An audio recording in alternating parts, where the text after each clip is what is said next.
Hey, hey, hey, it's that time again. Well, we're here. It's Monday, August 25th, and we are ready to rip into some best ball drafts, as always, right here on Underdog Fantasy. That's where we do our drafting. Welcome, everybody. My name is Nick, aka Perfect216. Welcome into Main Event Fantasy, where we draft fantasy football teams. We talk all things fantasy football. We'll give you guidance on what you're doing, whether it's trade questions or sit start questions or draft questions, betting questions, whatever you think. Ask, let me know. Do me a favor.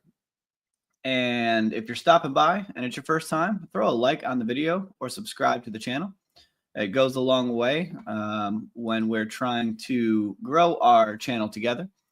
If you don't learn anything, hit a like button anyway. If you had a good time, hit the like button. Just hit it. Feels good to do it. Do something that feels good today and hit the like button. All right, so we are on Underdog Fantasy. Real quick, for those of you who don't know what we're doing, I do this at the beginning of every video to make sure I'm clear, crystal clear. We are on Underdog Fantasy. This is a place where you do best ball drafting. Best ball means you draft your team and there's no waiver wires, no trades, none of that. The best players play automatically for you and your lineups are set. And there are various tournaments you can get in, different entry fees. Because there's no trades, no waiver wires, that means you can draft tons of teams. I am over 600 teams drafted this year already. And Best Ball Mania is the tournament we're going to get into here in just a second. It is a $25 entry fee, $672,000 for first place. I'm sorry, $672,000 entrants, $2 million for first place, $1 million for second, $500,000 for third, and so on. I will explain a little bit more as we go, but if you have any questions, just feel free to ask. We got 24 more shots at this thing because you can maximum 150 teams, and we will max draft this bad boy. So if you're on here with us and you want to draft live, we have 6 slots open. It should fill quickly. Love to have you here. If you want to draft live with us, jump into a Best Ball Mania, and hopefully you can get in our room. Sports 101, welcome, my friend. This is the earliest you've been here. Hey, better early than late. You know what I mean? Just glad to have you stop by at all. Hopefully you had an awesome Monday, my friend. Real quick housekeeping for those who may see the stream. If you take a quick peek here, here's the map for Underdog Fantasy. If you live in any of the states that are in yellow, congratulations. You can draft on Underdog Fantasy or do some betting potentially as long as you meet the age requirements. In this draft, we got pick 6. Love it. One of my favorite places to draft from this year. It's actually my favorite draft slot this year is 6. As we go through the drafts, you'll see my ranks here. They are updated weekly. I did update them 2 days ago. So they are the most current they can be. I did not update them with some of the moves today, which we will talk about here shortly, because if you've been sleeping, some stuff has happened. And you guys need to know about it because it affects your drafts and affects your teams. So we're going to talk about it here in just a second. Oh, man. Oops, sorry, 1 second. All right, this draft is starting up quick. I assume at the 6 we're going to get Justin Jefferson, but you never know. We could end up with Saquon or Gibbs. Depends on how the room gives it to us.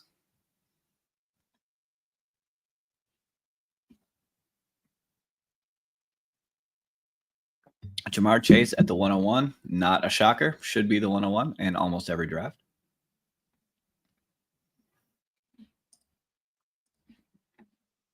I've been on a tear lately. What I mean by that is the drafts I've been doing, I feel like I'm getting great values. Things are falling my way. I'm not getting sniped. So knock on something, knock on wood. But we feel great about how our drafts have been going lately. Feel really, really locked in right now. See what Tim's Norton's going to do here.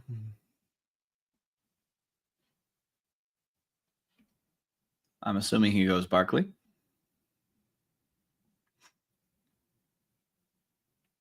Go ahead, Tim. Let the clock all the way down. Wouldn't want to rush you. He actually goes Jefferson, which is fantastic. We'll take Barkley at the 106 and be happy about it. We pop this thing over so you can see how things play out. So some news today. There's been definitely a bunch of them. Some of them mean a lot. Some mean nothing. So my team, let's start with them, the Browns. Y'all know it's my home team. We have traded Kenny Pickett to the Raiders for a 5th-round pick. Raiders needed another backup to Geno Smith because Aiden O'Connell fractured his wrist in the preseason finale, so he's going to be out 6 to 8 weeks.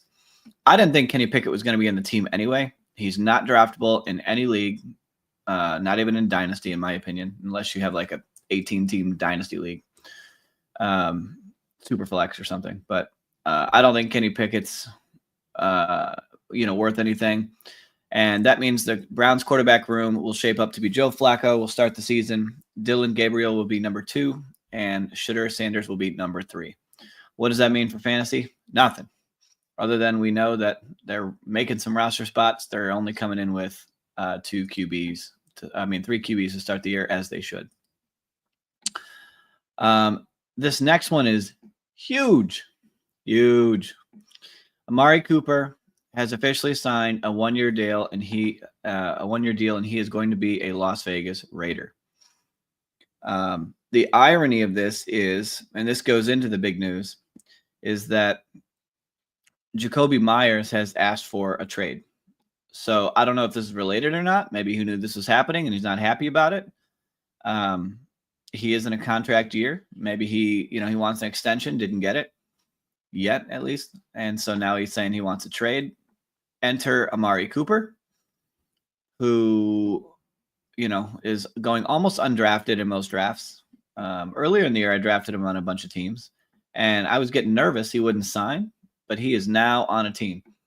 I don't know if he'll be ready to go like week 1 and be somebody you really want to have on your lineups week 1. But in these best ball drafts, if you can get him in around 17, 18 before people realize he's been signed, tonight's the night to grab him down there before he rises up draft boards a little bit. AJ Brown goes. We'll go ahead and I guess we'll just get Brock Purdy here. When we go Brock Purdy, that means elite quarterback is not an option for us because of our draft strategy. Unless an elite quarterback falls a whole round, then maybe we consider it, but that is not in the plans. Do you think Gabriel or Sanders could take the starting spot before the season ends? If so, who do you think has a better chance? I think they will play both before the season ends, is my opinion. I think the Browns are going to start with Joe Flacco. He'll probably play, I'm going to say 8 games. And we'll end up being 2-6. And then they'll say, all right, we're not doing anything. We might as well see the young guys. I think Gabriel will go out there first. And unless he lights the world on fire, then Sanders might have a shot at the end of the year. But I do think we'll see both this year. That is my opinion. And I don't know who's going to be, for the long term, who would be better on Dynasty. I actually have Shedeur Sanders on one of my Dynasty benches, just stashed there and hoping that it's not a bad decision, but I don't think you can go wrong, with where he got drafted. But I think this Raiders news is significant. I have enough Amari Cooper. We need to check after we make this pick. I'm going to go see how much percentage of teams that I have Amari Cooper on. I stopped drafting him probably sometime in June.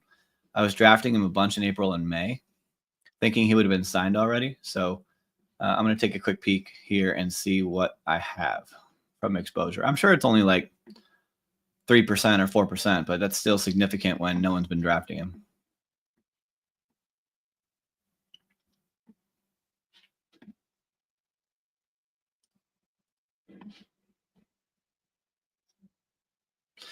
All right, Alan goes, we can go Harrison or we can go JSN. I've got a ton of Harrison. I believe in Harrison over JSN. You can see that over my shoulder here as a reminder. However, I would like to get another piece of JSN from a balance standpoint. I don't know if the Raiders are going to trade Jakobi Meyers or not. My hunch is they will, now that they have Cooper, if they feel good about Cooper. So if they do, then you can continue to treat guys like Trey Tucker and Brock Bowers and, guys like that. You can treat them the same way that you've been treating them. I think they're all draftable. I don't like Jack Besh or Beck or whatever. I have 0 of him, or maybe I have 1 by accident. I never liked him. I think he's a horrible pick, and I'm so glad I've stayed away from him. Dante Thornton, I think, still has a role in this offense. So I think you're okay with how you draft the Raiders receivers overall. If Jakobi Meyers doesn't get traded before the start of the regular season, and you have both Amari Cooper, Jakobi Meyers, Brock Bowers, then all of a sudden I would not draft Trey Tucker. I would not draft Devontae Thornton or Dante Thornton, and absolutely not on Jack Besh. So right now for me, the only Raider I'm going to draft who catches passes is going to be either Brock Bowers, and even he I don't draft a lot of right now, and I'll still get some Amari Cooper shares later in the drafts.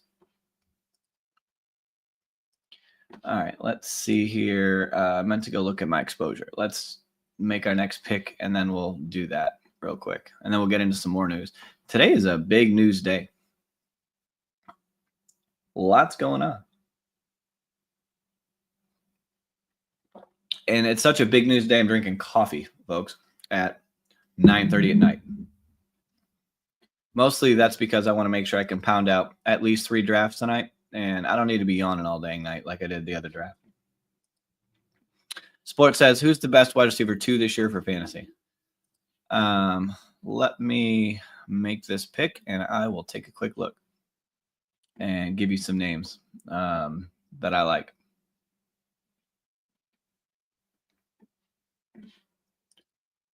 I don't know what it is. This room is going slow. Whoops.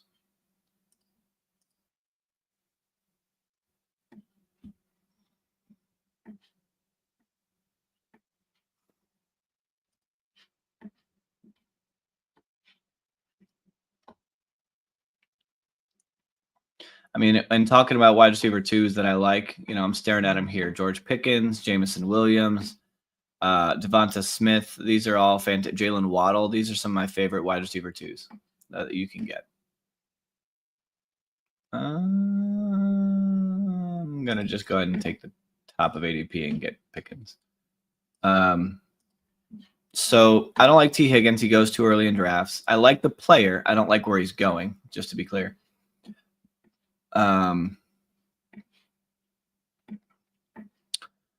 Devontae Adams is a great 2 because you could argue that he's a 1. Depending on how Puka performs, he may even become their primary target. Who knows?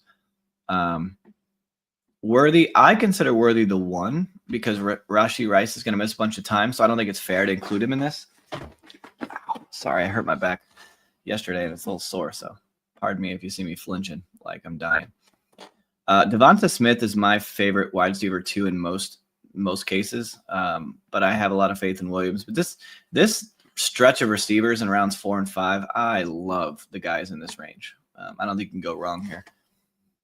I don't know if I could pick one of these guys and say that's the one that I would go with because I like to mix them all up. If you had a gun to my head and said pick Williams or Smith, I would take Smith, but just slightly an edge. I would take both Williams and Smith normally over Pickens, but I'm trying to get a little bit of exposure on Pickens because I'm light on him. So that's why I took him here. And I think Adams over all of them is probably a better play. But even for me, I they're all the same in tier for me, if I'm being honest. Waddle's a great option at a 2. I like him.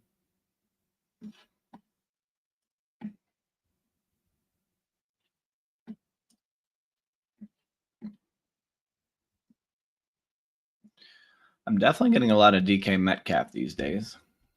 Although I just realized Breece Hall's still here and he's pick 44. I may have to. Yeah, we're going to have to take Breece Hall because he fell to 44. Or he's 44 and he fell to 54. If you're going to go around past your ADP, I'm going to have to say just take it and deal and move on. Ricky Pearsall, I don't know what people are calling him, if they're going to call him a 2, a 3, or what, but I am absolutely Ricky Pearsall is one of my favorite picks down here. I think he's great. Jordan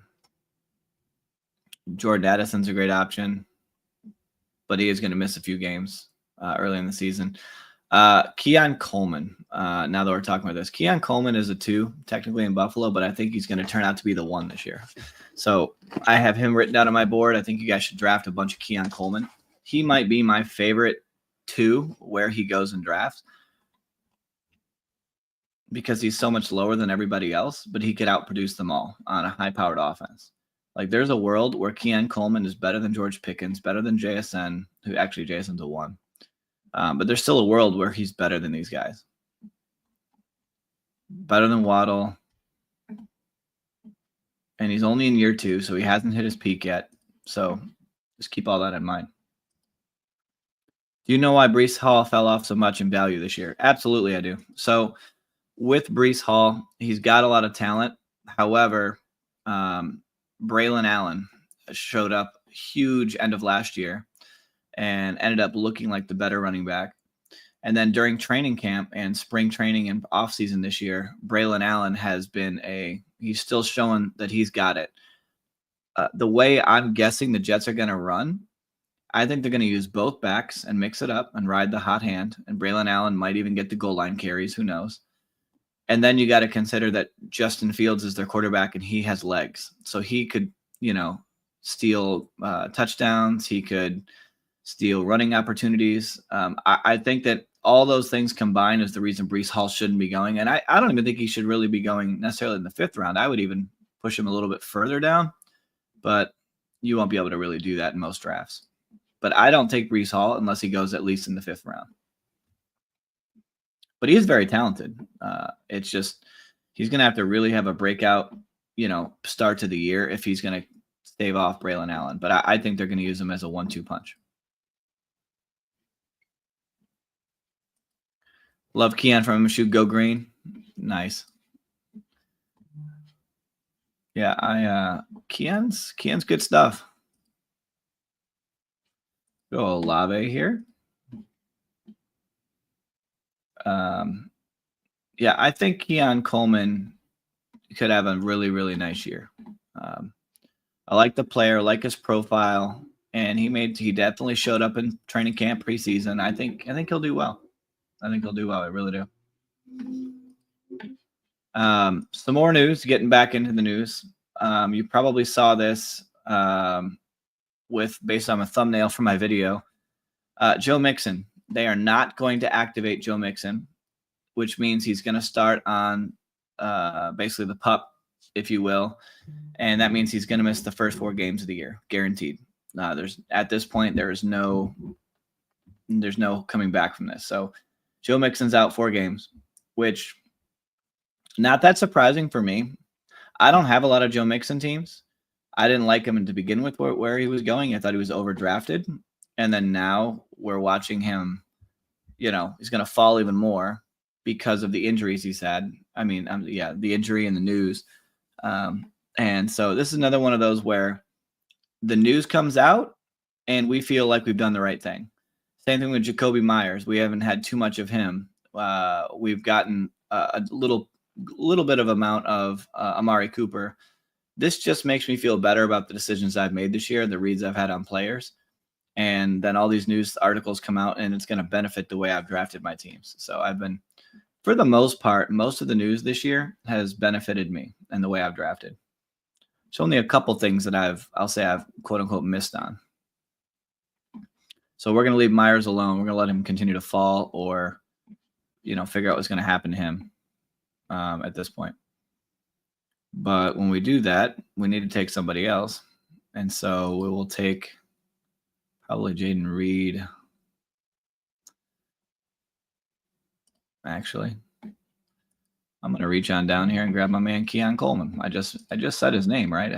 It's got to be a sign. If I said it, we should draft him. Normally, I don't encourage reaching that far, but we're going to do it anyway because he would not come back to us at 12.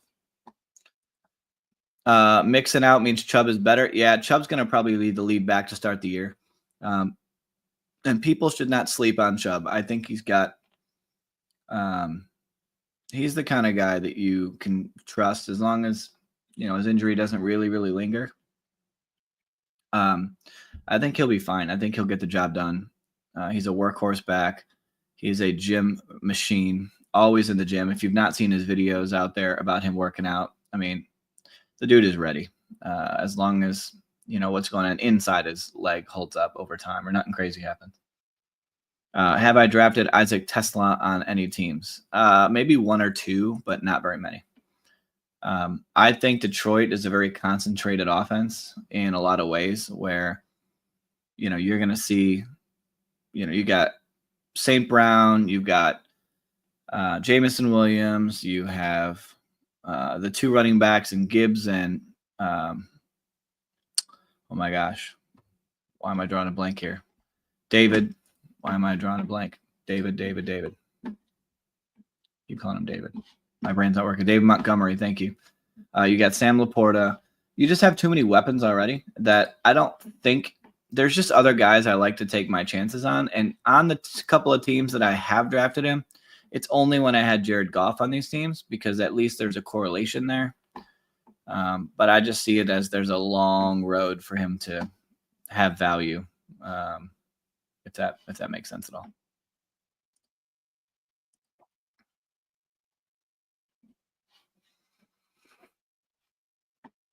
We need some more wide receiver action on this team.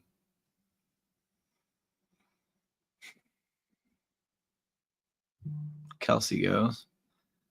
I'm actually going to take Pittman here instead of Higgins.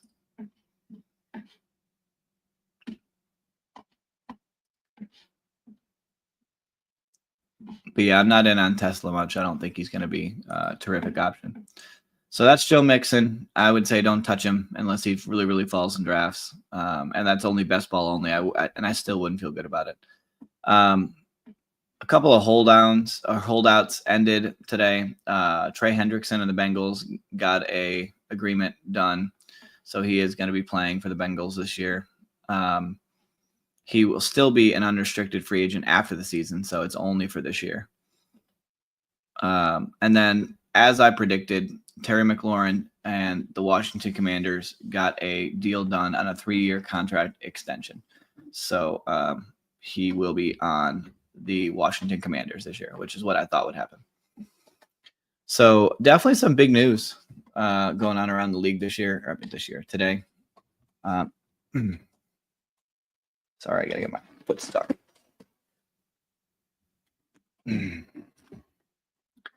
Man, this gym really jacked up my back.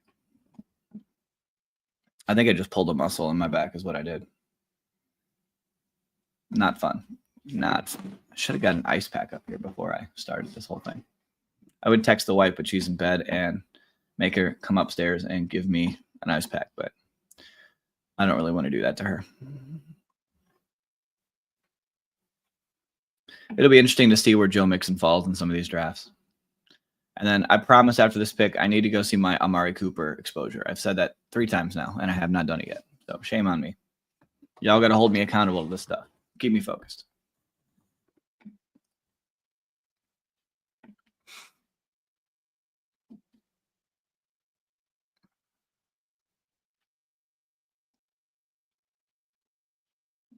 All right.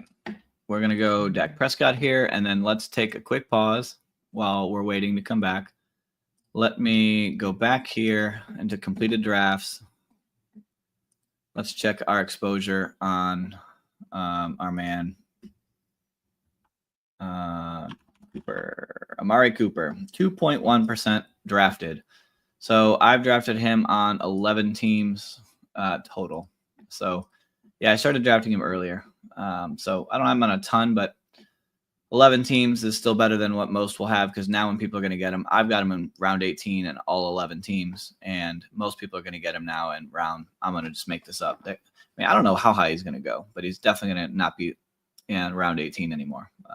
He's going to end up being guys that pick him up maybe around, I don't know, I'm going to say 15, 16. I'm going to say people are going to be in. So we'll see how that pans out. All right, we're back in to the draft room. Let me just scroll this on down and get a wide version of this. I know it's not fantasy related, but you'd think Micah is finished. Micah finished the year as a Cowboy. I I do. I know that's a lot of noise and stuff, but I don't know how the Cowboys don't sign him. The only thing I don't like what he's done and how he's kind of complained about a lot of stuff. Not a big fan of how he's done business. I don't think it's the right way to do business, and I think other teams are going to see that too. That he's noisy, regardless of his talent. But I do think he ends up staying as a Cowboy. Now, I suppose there's a world where the Cowboys are absolutely awful this year, and he continues to be noisy and disruptive, and they just want him gone. So I'm not going to say there's a world where he doesn't have that happen, but I don't see that being the likely scenario. Why is Baker Mayfield still here at ADP of 92, and he's still here, and we're about to pick a 115? I don't have. I was just going to say I don't have any Tampa Bay, but if he would have came back to us, I'd just take him because he's the faller.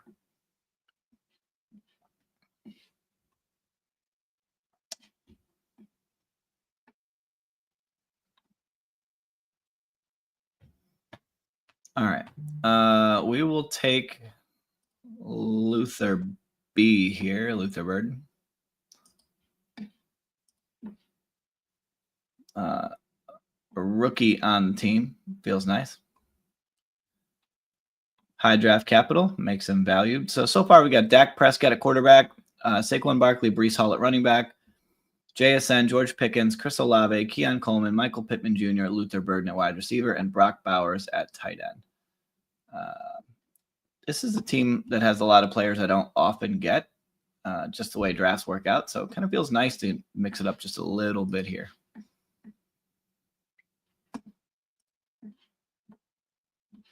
Real quick, if y'all would not mind, throw a like on the stream. And don't forget to subscribe. I do go live every night between 9 and midnight, and would love to have you guys on here and support the channel. Please share it with some friends. Share it in fantasy football chat. Share it on YouTube.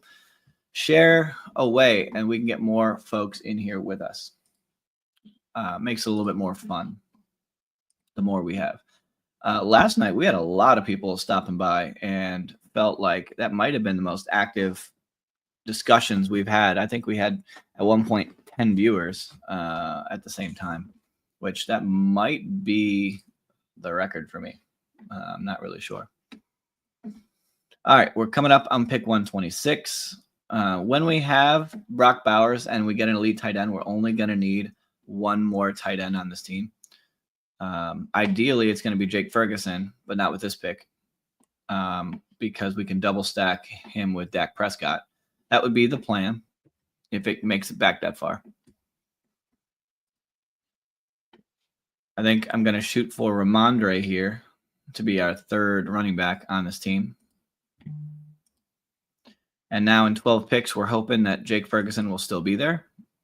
Be our tight end 2, double stack with Dallas, and we'll be done at tight end if that's what happens.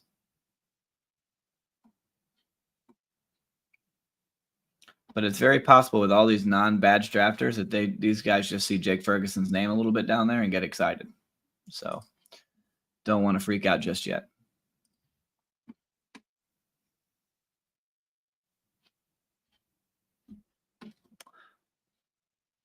So where did Joe Mixon go in this draft? Let's see real quick. Who took Joe Mixon? So we went 108 to a non-badge drafter. By the way, the badges, just so you guys know, there's black ones and red ones. And they indicate, usually that means that this person has done one of two things. The black ones, I believe, relate to, having to competed in a certain amount of tournaments or drafted a certain amount of teams. And then the red ones are people who have either won a certain amount of money or won larger tournaments. Doesn't mean these guys are bad drafters. And he took Jake Ferguson, so that stinks. But usually these drafters are the ones that do weird, crazy things. Like, and a more intelligent drafter would have let Joe Mixon fall. But he decided, hey, you know what? I'm going to just go ahead and grab him at 108. Just looking at his team real quick. He's not doing anything too crazy. It is a balanced team. I mean, same thing here. He's got Jacoby Myers, another guy who probably should have let fall. So don't love his team at all. Not a big fan of the players he's drafted. But not a terrible team, but not what I would want to do. But that's just me. Someone tell this guy he can join our stream, and we'll be happy to help him out. Rizzle, my friend, what's going on? Finally decided to go to Underdog Best Ball. Nice. Don't forget, if you just got into Underdog, use my promo code Perfect216 when you do your first deposit. You get a big bonus, 50% deposit bonus. So when you do that, you'll get, so like if you put in $100, they'll give you $50 for free. If you put in $200, you get $100 for free. If you put in $500, you get $250 for free, etc. So don't leave the free money on the table. I promise you, it's, that you'd be crazy not to do it. And then I did see your other question. I'll answer that in just one quick second. And sports, going back to what I said here, if Braylon Allen here is going to go in rounds 12 and 13, and Breece Hall went in rounds 5, I'd rather have the guy that's cheaper if they're going to have it even split, right? That's why I say this about grab Braylon Allen and, let everybody else go by.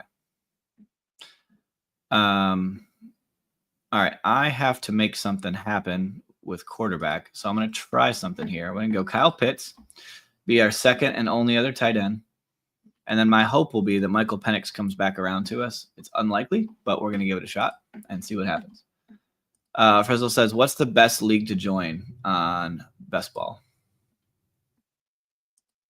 You tried, but apparently had a whole account this time. Forgot I put $10 into it a while back. Oh, I am sorry to hear that. But I get it.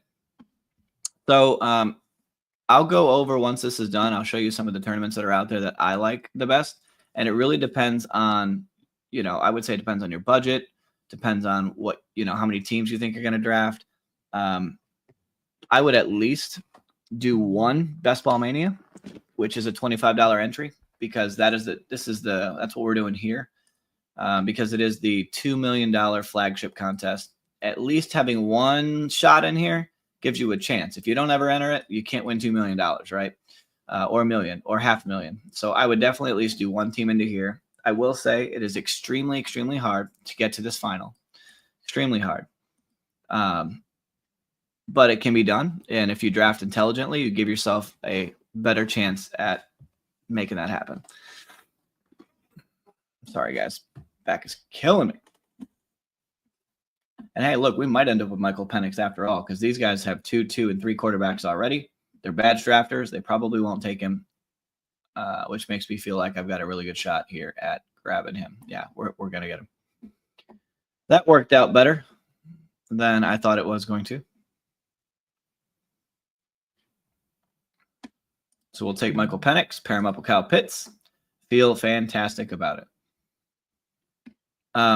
Depending also on your budget, Frizzle, I would say, and what you want to do is there are similar tournaments like this one where you can, let me move over real quick. Like the Puppy 4, this is the 4th version of this. They've already done 3 puppies that have filled already. It's another large tournament, that you can do, 225,000 entrants.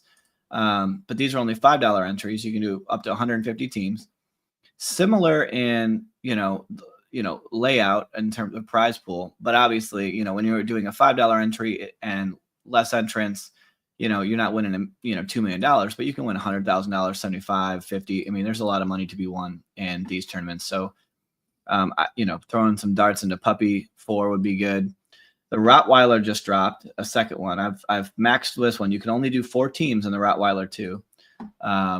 Because there's maximum 4 teams you can draft. It's a smaller field here, only 4,500 entrants, but you can win $25,000 for first place in this one. But again, smaller entrants, definitely a different strategy, because you're going to draft them similarly. But when you draft tournaments that have less teams that are going to be in it, you don't have to be as creative or unique with your team. Because there's not as many. You're not going against 672,000 other teams, if that makes sense. Fantasy Dog, my man, welcome in, my friend. Welcome in. Budget's $10, no problem. Then yeah, if I were you, I would Now you could wait and see if they open up some smaller tournaments, because they will open up more, and do. They do earlier today. Earlier this year they did a Little Dalmatian, which was a $1 entry fee. That was the first time I've ever seen that. They only did it once this year, but it was a $1 entry fee, and for those teams. So that was a fun one to do. Let's see here. You know what? We're going to get a third quarterback here. We're going to get Geno Smith, stack him up with Brock Bowers. And when we come back around, we need to start looking at where our man was before people figure out that they need to draft this guy. Where is he at for the moment? Let's keep on rolling down. You know where I'm going with this. Where'd he go? There he is, Amari Cooper. Look, they don't even show him here on a team unless you read the news that he signed with the Raiders. So most people are still going to think that he doesn't have a team. There's no projection for him. So if you're drafting tonight, get you some Amari Cooper in the late rounds before people figure out that he just signed with the Raiders.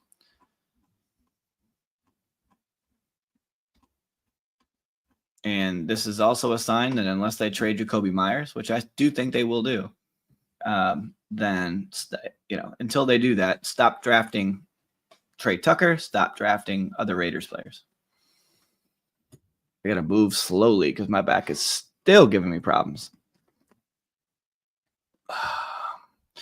I will say my wife texted me while I was at work today, and she's like, hey, do you want me to set you up for a massage after work? And I didn't want to have to do that. So I told her no, but in retrospect, I probably should have said, yeah, absolutely.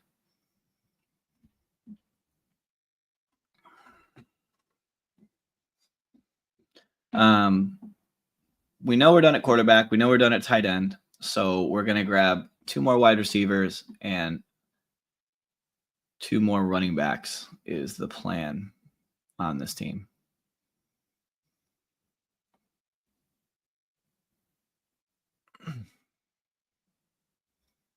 We're running out of running backs that I like here. So I'm definitely going to get one here. I'm hoping that no one else smart wants to grab Amari Cooper too early. But you never know.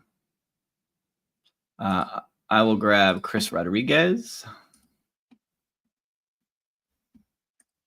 and roll with that. So with the smaller league like the puppy, just stick with the generic plan. Yeah. So here, I'll give you just kind of a generalized overview. I kind of go over this usually in most of my streams. So here's kind of what you're looking at. And I'll just give you, you can draft your way. You don't have to listen to what I'm saying. I'm just giving you what I think works best from a strategy standpoint. In the first, 5 to 7 rounds, when you're drafting your team, focus on ADP. Don't reach. What do I mean by that? You're going to take one of the first few players in your ADPs because you want to make sure you get that value, right? Especially in larger tournaments with more entries. You don't want to sacrifice value of average draft position because it may create a unique team for you. Later rounds, when you get through rounds, let's say 10, 11, 12 and beyond, then you can start scrolling down looking for guys like I'm doing here. But if you notice, I did not really do that earlier on. So that's one thing. The next is, build. Most teams are going to be one of a couple builds. You only need, I would say 2 to 3 quarterbacks. If you get an elite quarterback, you only need 2. If you don't get an elite quarterback, depending on how they fall to you, you're going to need 3. And you want to stack each quarterback with at least 1 pass catcher. Preferably, some of them you can get 2. Running back, I would say 5 or 6 is the only amount you need, unless you love your running backs. They all fall to you. And like in the first 3 rounds, you draft 3 or 4 of them for some crazy reason, then you just stop at 4. But that's very, very rare that you would want to do that. Tight end, 2 to 3, depending on where you get them. If you punt tight end because you love the other, positions, then draft 3 of them. I usually draft 3 tight ends because I don't do too many elite tight end builds like I am here. And at minimum, I don't care what anybody tells you, I'm going to tell you that you need 7 wide receivers, if not 8. You could even go to 9 if you loved your quarterback, tight end, and running back room. You could even go to 9 if that means you did not draft enough wide receivers. If you feel like you're behind in wide receiver talent, just go ahead and do it. Grab get-ins here. All right, so we need wide receivers. I'm not going to mess around here in the next round, so I'm going to take Cooper unless someone decides to get smart and take him. We'll see how that goes. Christy, what up? Welcome back in. Nice to see you, my friend. And Frizzle, by the way, feel free to ask any questions too, because there's different ways to do this, different structures. After I make this next pick, I will pop up on the screen for you just kind of a generic, just a brief way I look at builds and what they mean. And you don't have to force a build style at all. I think you got to take what the room gives you.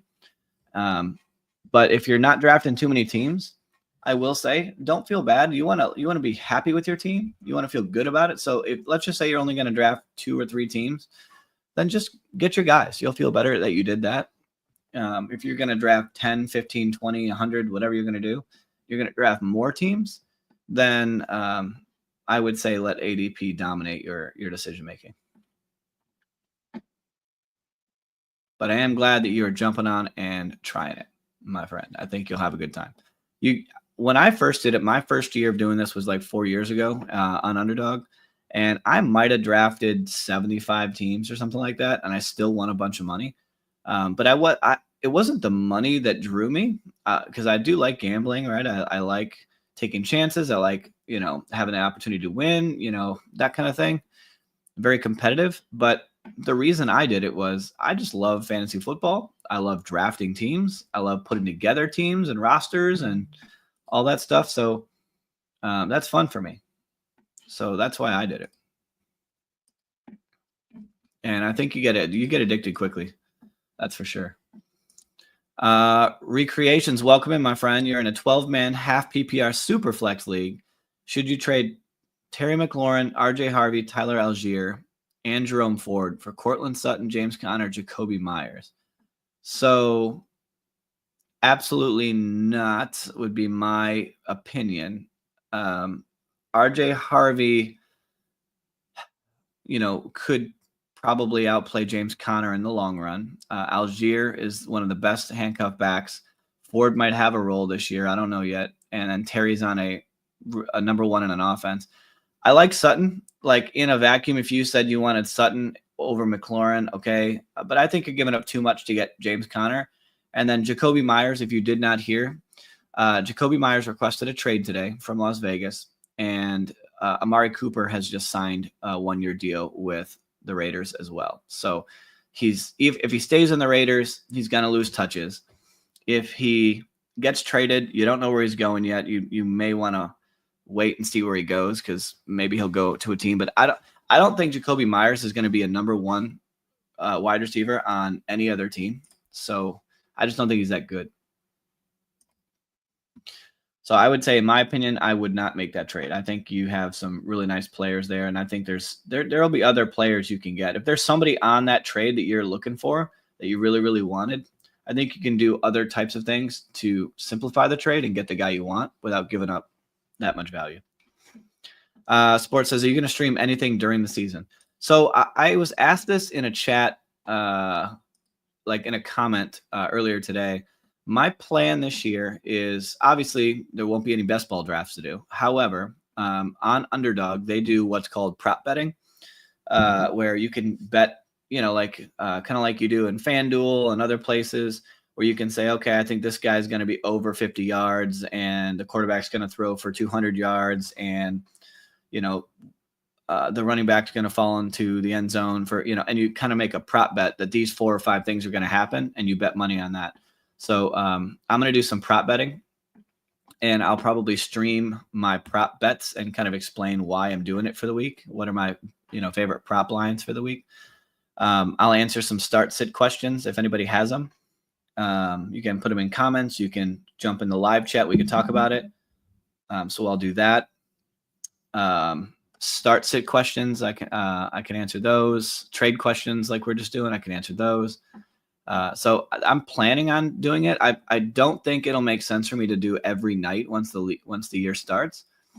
And waiver pickups, waiver claims. I'll probably do that, but I will try and at least be on pretty frequently enough to where,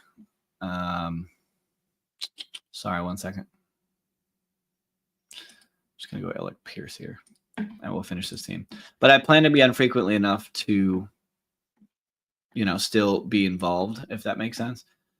So maybe, I don't know exactly what days of the week yet, but it'll be around the same time, most likely. I might sneak in on the weekends during some of the days. Real quick, let's recap this team and get into another draft. Quarterback, we got Dak Prescott, Michael Penix, Geno Smith. Running back, we got Saquon Barkley, Breece Hall, Ramondre Stevenson, Chris Rodriguez, DJ Giddens. Wide receiver, JSN, George Pickens, Chris Olave, Keon Coleman, Michael Pittman Jr., Luther Burden, Amari Cooper, Alec Pierce. Tight end, Brock Bowers, Kyle Pitts. We stacked Brock Bowers and newly signed to the Raiders, Amari Cooper. That's a double stack with Geno. Michael Penix, we stacked him with Kyle Pitts. Dak Prescott is stacked with George Pickens. We tried to get his, his tight end, Jake Ferguson, but that didn't work out. So feel pretty good. Dallas has a bring back with Washington in week 17. So we do have a piece of Washington here. And Atlanta does have the Rams bring back. We don't have any Rams. So I don't love this team, but I don't hate it, but it's still built to where it could win. And we got some good values like Breece Hall in the 5th. He normally doesn't go in the 5th, but he is starting to slide. So not too bad. All right. We're going to get into another Best Ball Mania. You can do 150 of these teams every year. That's the maximum you can draft. I've got 23 more bullets I can fire at this thing. So we're going to do another one tonight. $25 entry. If you want to get in with us, you can draft on Underdog Fantasy. For those of you that are already ready, I'm going to give you a countdown and you can click when I click and hopefully we can get in the same draft. 5, 4, 3, 2, 1, going in. Let us know if you get in here. There's 4 slots open in this draft. Let us know if you get in with us. I will say this too with Underdog. If you're not familiar with Underdog, there's a link in all my videos to Underdog. Use my promo code PERFECT216, and with your first deposit, you'll get a 50% deposit bonus, which means if you put in, for example, $100, you get $50 for free. If you put in $500, you get $250 free. It's up to $1,000. Don't give up free money. Is all I would say. If you make an account and you give this a shot, do not give up free money. And hey, check this out. We got the second pick, and my man Fantasy Flock is in here at the 1. Mason Dodd. Shout out Mason. We crushed it a couple days ago. I'm pretty sure I won $2 million in a draft where we were in the same room.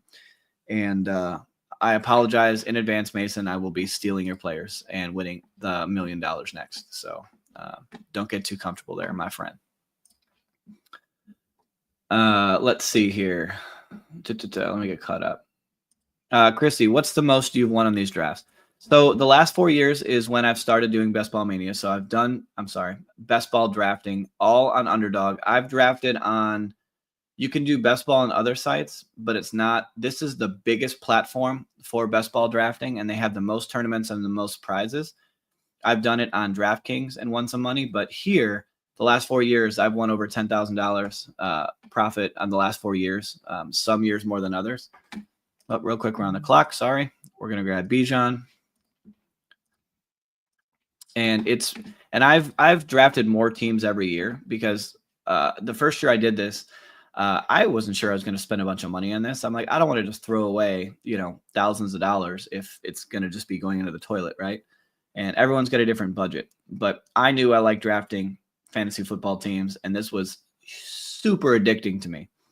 And so I've spent more and more time researching this. I've gone into the data on players, draft strategy, what's worked, what's not. I've watched videos. I've read articles. I've listened to podcasts. I've done the math on, I'm a data guy, so I crunch numbers behind the scenes and I compare things and I do all that. And it continues to give me edges slightly over other players, which, while some people might draft poorly and give themselves negative correlation, and they can light their $25 on fire, and I plan on using my $25 to win $2 million.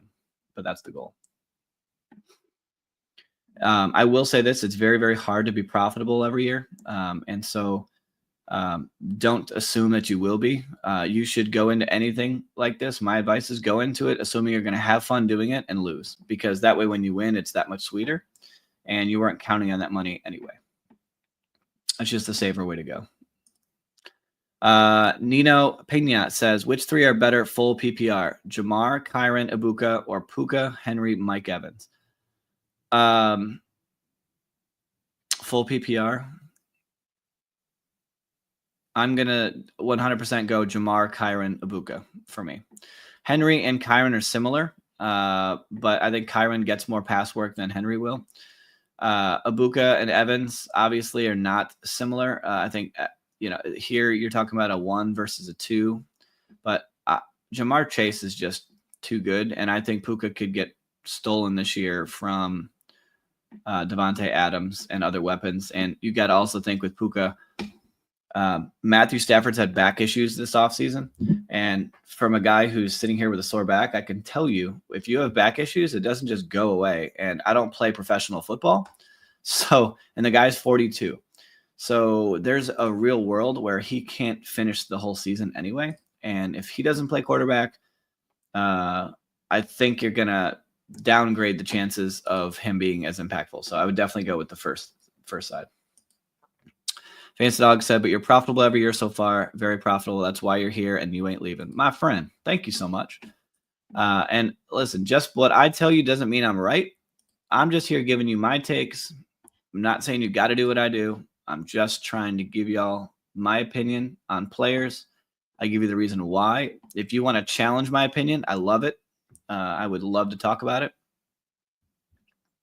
I am not shy to tell you, and we'll go through the data. And I do that often. I will challenge myself when I'm building my ranks and go, okay, why do I want AJ Brown over Tyreek Hill? Right. All right. What are we going to do here? So let's have some fun. Let's get Josh Jacobs. Go a double RB, anchor RB build here. I have a feeling Mason was hoping Josh Jacobs would come back to him. But that didn't pan out for him.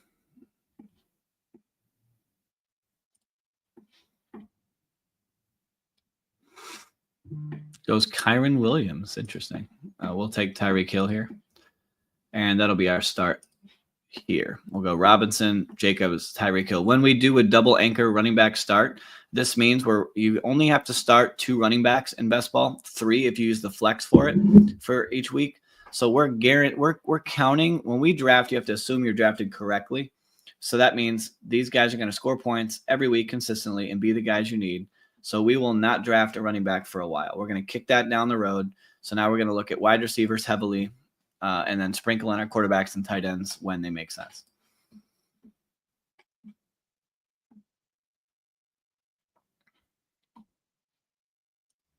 Very good at talking out your thoughts real time. I appreciate it. I do try and make things make sense. I really believe sometimes that when you look at data, you can get lost in data, by the way, but I try to use basic common sense with my data, and I try to avoid recency bias too much, and I don't like to side one way or the other. For example, like T. Higgins smashed last year in the fantasy football playoffs, and so now everybody's taking him in the 2nd, 3rd round.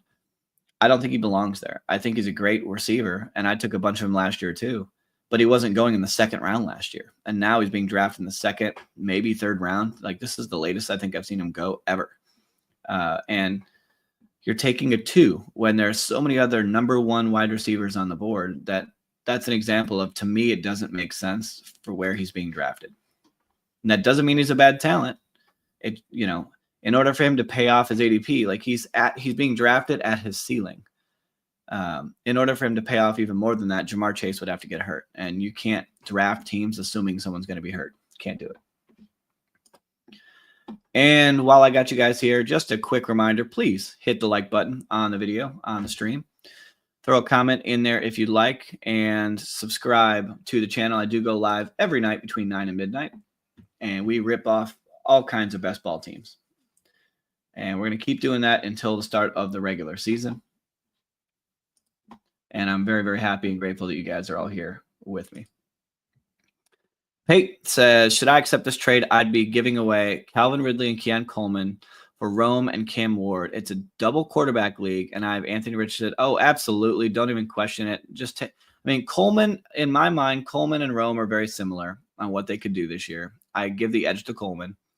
I think, if you're in a 2 QB league, you need options. Is this Dynasty, by the way, or is this just a redraft league? If it's Dynasty, you 100% should do this trade without even questioning it. All right, let's see what's coming around to us on the board real quick, and then we'll check back on some more comments. Look at this guy's name, the Pleasure Panther. Very creative.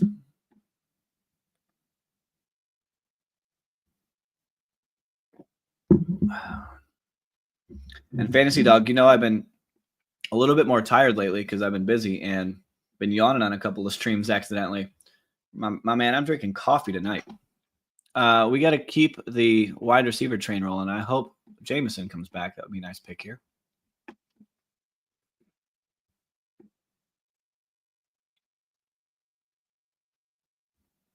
See what Soccer Dave does.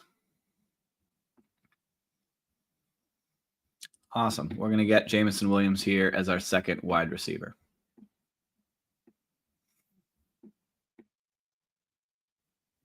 And then we'll see what Mason, our man Fantasy Flock, leaves us with. There's tons of options here I like. He usually will just take the top of the board, and that's what he did. So I like DK Metcalf. I like Devonta Smith. I think these are all good options. Calvin Ridley, they're all fine. But I'm going to go with DK Metcalf. I think Aaron Rodgers loves to fire targets at one guy, and this could be his true breakout year. And I'm very, very excited about that. So we're going to start Bijan Robinson, Josh Jacobs, Tyreek Hill, Jameson Williams, DK Metcalf. Love, love, love this start. I feel really good about this start. Pate says just redraft. Yeah, I still think because you have Anthony Richardson, and I do think he might play this year if I was a betting man. But you can't go into a 2 QB league with no second quarterback. Now, maybe there's some options on the waiver wire you should look at that. If you didn't need a quarterback, I don't think it would make sense. But I'd rather have Cam Ward because that position scores more points anyway. But I don't know the rest of the roster you have to see how weak or strong you're, because you're giving up 2 wide receivers and you're only getting 1. Hopefully you have other wide receivers from a depth standpoint. And I don't know how many flex spots you have. Reborn Jungle, welcome, my friend. It's 2 wide receiver, 2 flex league. Your receivers are BTJ, Nico, Tet, Judy, and Ibuka. Running backs, Brees and AK. Do I recommend shipping AK and Ibuka for Achane or wait and don't get hasty? Let me think.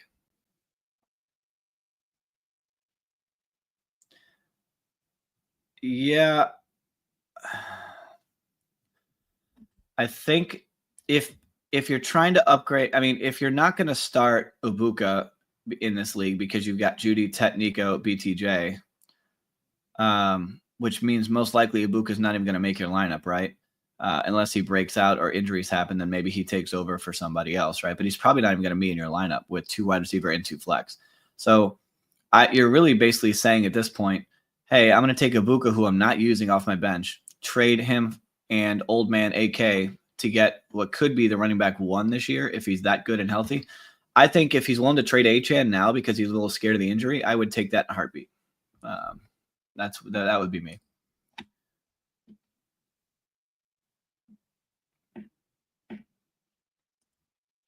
Fancy Dog, another Henry London start, Puppy 4 at the 10 spot. I like Henry London. I prefer Henry in the second round, but I think it's a fun way to go. I like the player. And I really, really like Drake London this year. I think people should be getting more and more Drake London. Now, I could be really mean and steal Joe Burrow from my man Flock, but I wouldn't do that because it's not about hurting other people. It's about making your team the best team that it can possibly be. So we're going to grab Jordan Addison as a wide receiver here. We'll let Mason get his guy that he needs for him. And then we'll take whatever comes back. And what's coming back to us is Sam Laporta as our first tight end. So now when we have Jameson Williams and Sam Laporta, we're going to try and shoot to get quarterback Jared Goff to double stack that right there. And Minnesota and Detroit play each other in Week 17. So we're getting ourselves a little bit of a Week 17 bring back. I'm really, really liking how this team has started out, guys. I feel really good about this team.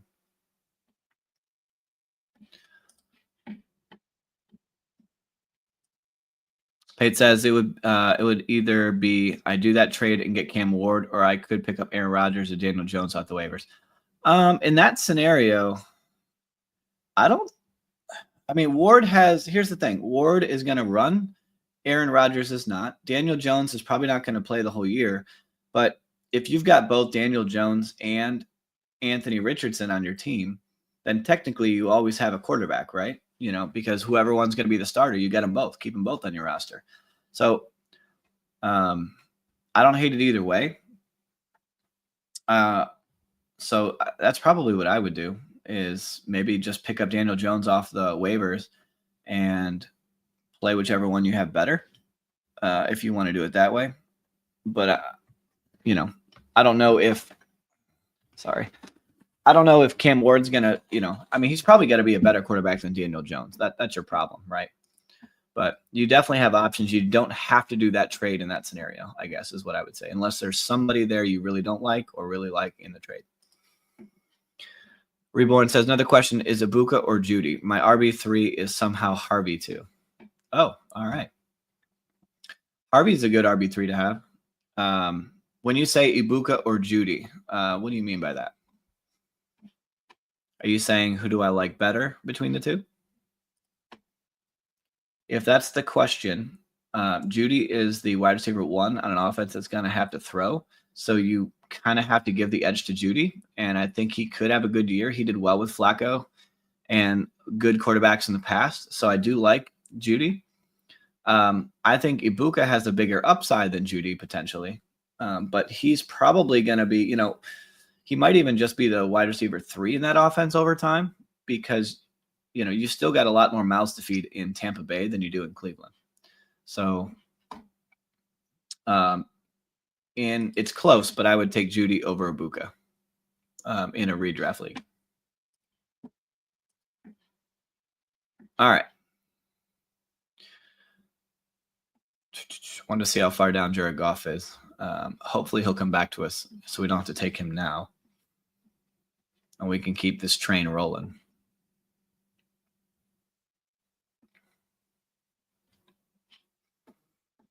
All right. See what Soccer Dave does. He took my guy Higgins. I was considering him for sure. All right, so we can go Godwin, Kupp, Etienne. Don't love the options here.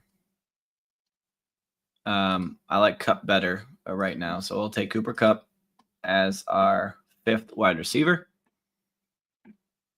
I think he's going to go Kyler Murray, but he didn't. He went Baker Mayfield. Never mind. And then we'll go ahead and grab. I don't really want to reach that far. We'll just take J.K. Dobbins as our 3rd running back at this point. We do need a little bit of help in week 5 when both of our aces are out of the lineup, because they're both going to be out at the same time. So having somebody who's not a week 5 bye does give us a little bit of help here. So still a nice start. I didn't love how this turn worked out. I would have felt better if I could have got Jaden Higgins instead, but I still don't dislike what we did there. Just rest of season, I guess. Yeah, I think in that vacuum, you got to go with Judy. That's me, but Ibuka definitely could be a breakout candidate. Thanks for the insight, man. Any other RBs you think I could package AK and Ibuka for? Honestly, I think Achane would be fantastic because he's the kind of guy you want. You want a pass catching running back. Like if you can get Chase Brown, Jonathan Taylor, I think those are good options. Genty, which most likely not because he's a rookie. People get excited about rookies. Hampton, Henry Williams. I mean, if you could package all that and, you want to be in this range, right? I wouldn't do it for Henderson because he's not going to be a bell cow back, right? At that point, you're losing the value, right? You need from Hampton, Williams. Like if you look at my board here, these running backs from Hampton up, that's kind of what you're looking at for value. But out of the two, if you could pick any one of those in the second round, I'd probably try and get Chase Brown or Genty. And then Achane, I think would be a fine option, or Taylor. I mean, any of them. And I think it's a good deal. Actually, I think it's a great deal if you could make that happen. And you should be excited and singing all the way to the bank if you do it. Blurpy says, trade for Dynasty. I would trade Kittle, Garrett Wilson, Jalen McMillan, David Montgomery, and Travis Etienne. You'd get Bowers in the 103, which would be Hampton or Henderson. Your team is stacked at this point and can give up a lot. I have two guys I need to get my roster size down to, so I'd trade 5 for 2. McMillan, I don't feel good about McMillan's future there anyway. Montgomery's going to get worse. Wilson's on a, he could be good. Kittle's getting older. Travis Etienne's probably not going to be the running back 1 for long. So in your scenario, it's not bad. You are overpaying by a lot to get Bowers in the 103, in my opinion, but I have Bowers in my dynasty league and everybody wants him. So he's definitely highly sought after, but all it takes is like him to fall off for people to be like, what a bad trade that was. Right. So you got to have a whole lot of faith in Bowers. The 103 pick is pretty valuable. So, that's always a pretty good decision.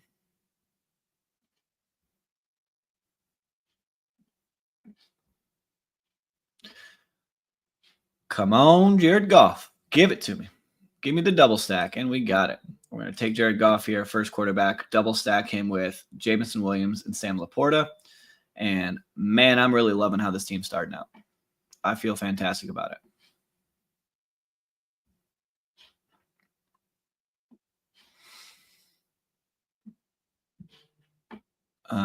Let's see here. What do we want to do?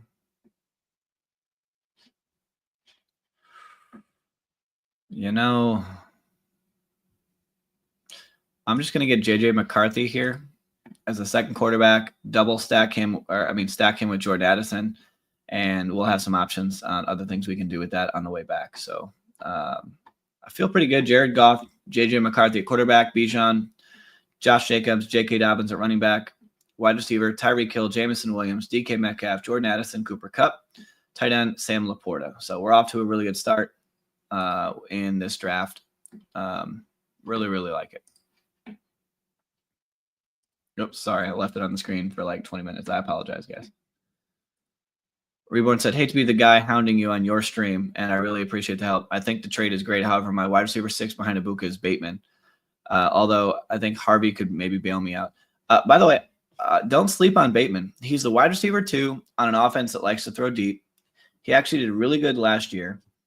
And Ibuka, listen, I get it, but Bateman's a great wide receiver 6 to have on a team. You may not be starting him much, but let's just say what happens if Zay Flowers gets hurt? Then all of a sudden that guy could absolutely crush, right? So it's not a bad place to be. And he is a downfield threat. He's got legs. He's got juice. So you should feel good. And by the way, don't feel bad about hounding. Listen, ask questions, chat it up. This is where the fun is, right? Other people might have questions too, and my answers to your questions may help them. So don't feel bad. Blurpy says, definitely an overpay, but your wide receivers are Puka, Neighbors, Evans, Amon-Ra, Ridley, and Jacoby. Running backs are Achane, Jacobs, Chase Brown, Kamara. What? I want to know what dynasty league you're in because I want to draft with those guys. I want to be in that league because they're I don't know. You got some people that may not know what they're doing, You need to send them to our channel here. Send them the link to Main Event Fantasy that we're on, and we'll smarten them up. Good Lord. You should have no problem winning a championship with that team, my friend, whether you make that trade or not. But I like that you're staying ahead of the market. That's very smart. You got one heck of a good team.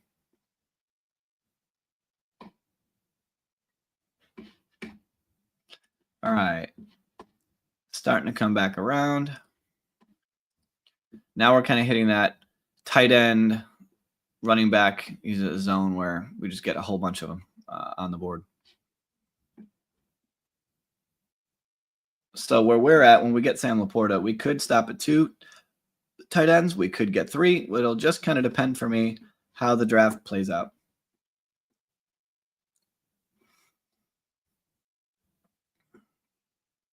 I am not ready to take Quinshon Judkins anymore. I've taken enough of him before he decided to beat people. So I will pass on him.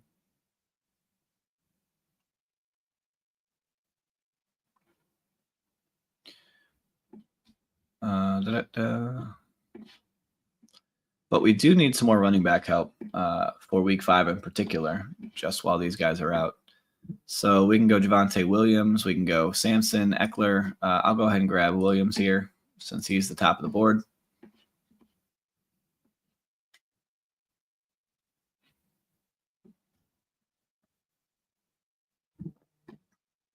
And then we're probably going to stop at 5 running backs in this team. So why not get a guy who currently is the running back 1 now that they have traded Brian Robinson Jr. away in Washington. I do not think Eckler will be the running back 1. I think they're going to use a committee approach, but he is on the depth chart at running back 1 right now. But it's a really solid running back room. Again, like I shared earlier, when you got to start 2 running backs in best ball teams, we're counting on these guys to carry most of the load anyway. And these guys can flex in if they have a spike week or these guys are on bye week 5. These guys can flex in and, help offer that. Or if they have a crushing week, and they do too, they can use the flex spot and be an option. So I love this team. I really, really do. The more this team keeps going, the better I feel. Blurpy said, in our rookie drafts over the years, you drafted Puka, Neighbors, Achane, Chase Brown. I mean, talk about scoring in drafts, man. You have done a nice job with your drafts for sure. What I love that you guys have continued the league, with your dynasty teams. That's always fun because, I always don't like it when people start something like dynasty. Dynasty leagues only work when people aren't going to leave, or if someone does have to leave, then you replace their spot with someone else who cares. I don't want to be in a dynasty league where you've got 1 or 2 guys that stop paying attention to their teams, or they don't interact, they don't do trades. That kind of kills the fun a little bit, right?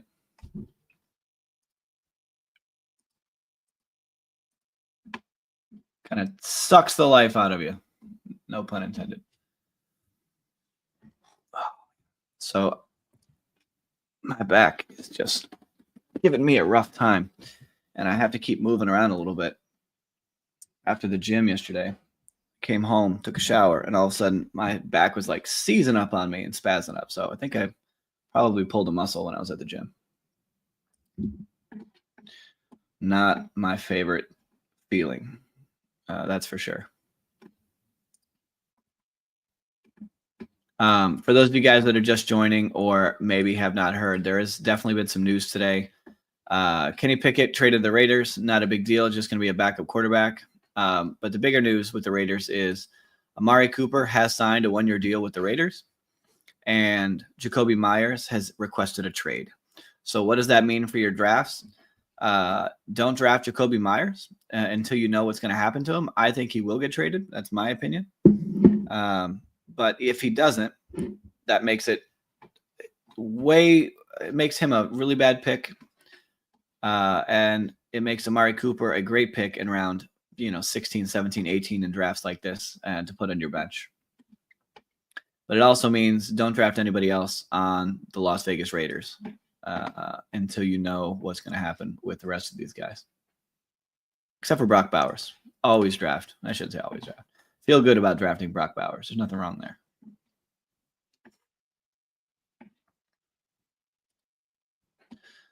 All right. We're going to try and get Chig here. You guys know with Chig, he's a year 2 tight end.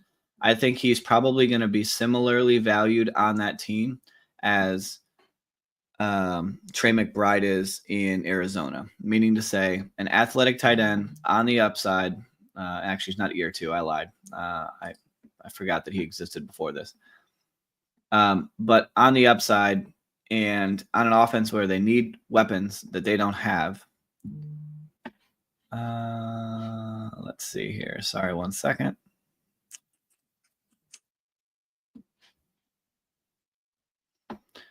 We're just going to get Wandale here. But I think he has the potential to be the number 2 target on that team, which means he's going to get an increase in targets where he's going, and he can well outplay his ADP. So I definitely recommend that you guys take a look at Chig in late round tight ends. If you need to stream tight end or you need to throw a couple on your benches, Chig is somebody who I think could have a really good year. He's a sleeper for me.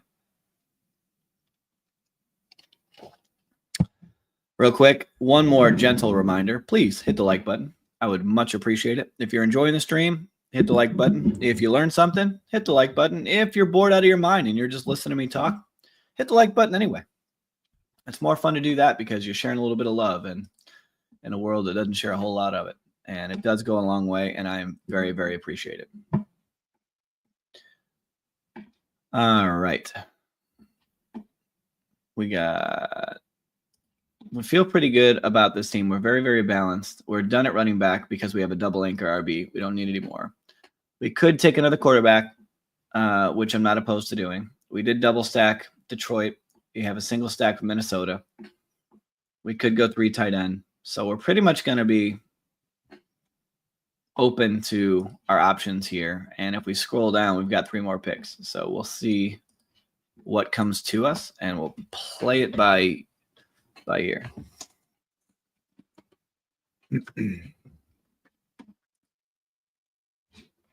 Hope everybody's having a good week, by the way. It is Monday, and sometimes Mondays can be a little rough.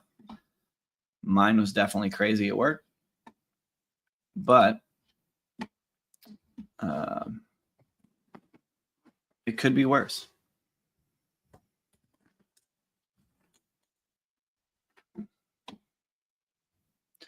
By the way, in other news, if I mentioned it earlier, for those of you that have been on the stream, but Joe Mixon is officially going to be out for the first 4 weeks of the season. They are not activating him off the PUP or the NFI list. So he will be missing 4 weeks. And I'm not surprised by that. They originally said he was going to miss a whole lot more time, like 8 weeks. So that doesn't surprise me too much. So I think if Sam Darnold's here, actually, you know what? Never mind. I just had a thought. I'm going to get crazy, but I'm going to wait on it.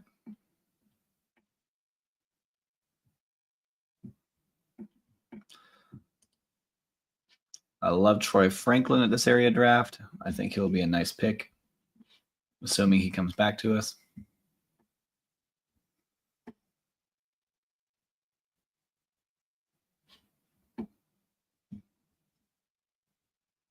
Juwan Johnson goes 189. Troy Franklin, if y'all don't know, he played college with Bo Nix. They have a good relationship, and he's been having a great camp. He could very well be a breakout candidate for where he's going in drafts. And in a lot of these drafts, he's not even getting drafted. He's only in year 2. He hasn't hit his ceiling. Definitely the kind of guy that I like to have on my teams. So we had 2 more picks to make, and then we'll be done. Here's the fun part. I'm going to pass on Sam Darnold, and I'm going to take Jalen Milroe. Why? He's going to get some random plays. If Sam Darnold stinks or Seattle stinks for some reason, they're going to actually want to see what he can do at some point this year, I think. And this dude has legs. If you didn't see it in the preseason, the dude he could be the guy if he learns how to throw the football. And so we stack him up with Cooper Kupp. And we're counting on Jared Goff and J.J. McCarthy to carry the load anyway. But if we get to the fantasy football playoffs and later in the season, and that's when they're going to take a look at him, then this dude could be a league winner. He's not being drafted in almost any drafts. And we don't need him on this team. Our team is very balanced, but this could be the kind of guy that you get and he wins you a league. So kind of feels fun to get him here. So now at this point, we're done at quarterback. We're done at running back. So we're either going to do another wide receiver or we're going to get another tight end. That is the plan.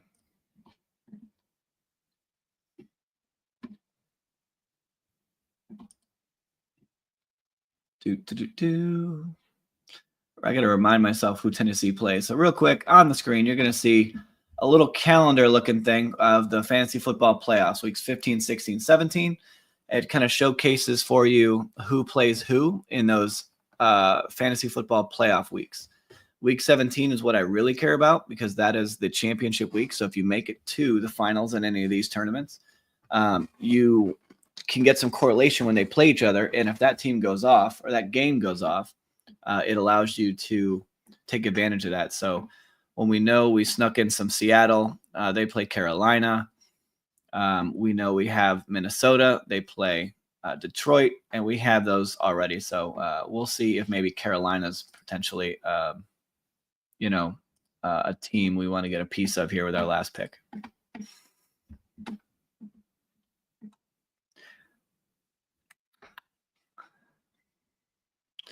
But I don't know that any of them are available. The other option is maybe like a Jalen Naylor plays. And we do a double Minnesota stack. I actually kind of like that better.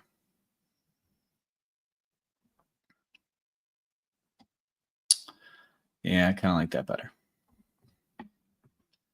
So as long as it works out and nobody steals him beforehand, Jalen Naylor will be our last pick. And then I am going to get into another draft tonight for sure. Fantasy Dog said, wow, Milroe pick. I picked him a lot early. Yeah, I don't want to pick a lot of him, but I just want to have a couple pieces of him in some of these draft tournaments because if he ends up being a guy you need, you might be one of the handful of teams that actually has him. And that, again, that gives you an advantage. And we're trying to win $2 million here. We're not trying to we're trying to play to win. We're not playing it safe. We're playing to win.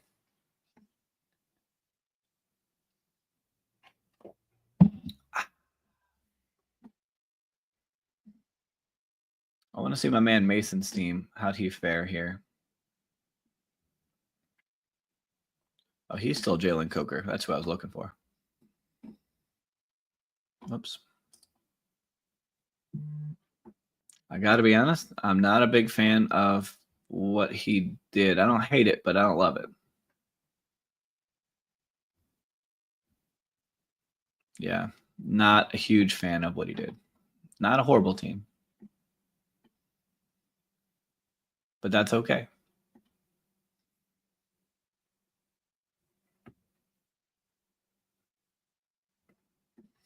And we're going to go Jalen Naylor here, and we will be done, and we'll rip into another draft right now. So if you want to draft with us, now is the time for you to get ready. Let me see how many best ball manias I got. I got 22 more of these. And how full is it now? We got 84% filled. I think we'll have more time to keep doing these. So I'm gonna stop doing the best ball mania for tonight, and I'm going to do. I do want to get another Rottweiler in, not the Superflex. So I think I'm gonna get a Rottweiler 2. It's another $25 entry tournament, but it's much smaller field. Can only do 4 teams. I've drafted 2 of them already, so I'm gonna get into this. So if y'all want to get in with me with the Rottweiler 2. I'll give you a quick countdown, and you're welcome to join. 5, 4, 3, 2, 1. We're in. And 7 spots still left in this tournament if you want to join with us. Would love to have you in here. While we're waiting, as always, please don't forget to like and subscribe. I know I say it all the time, but I got to remind you.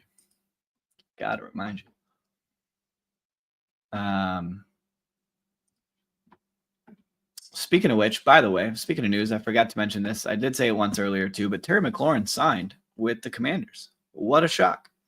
I did say it early on, they're going to sign him because they need him, and they certainly did. They did not let me down. He signed a 3-year deal with the Commanders.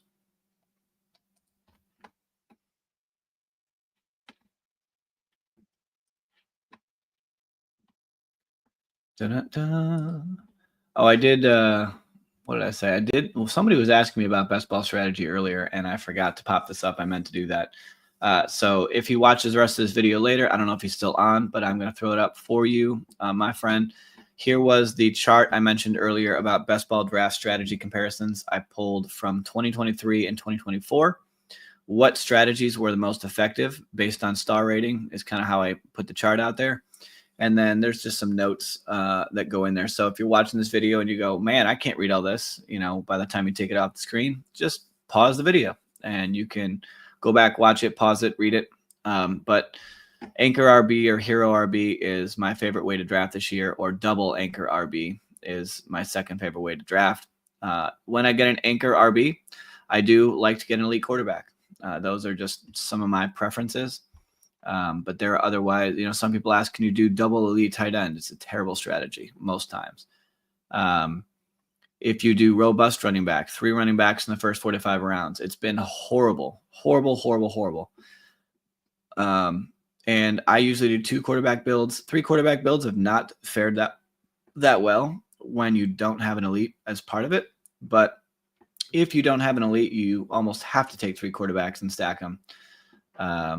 Because you don't have enough points to get you through anyway. So you're taking a bigger chance. So just a quick little show and tell there for you guys.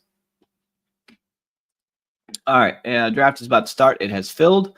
We have the 112. I don't know if anybody got in here with us, but we have the 112.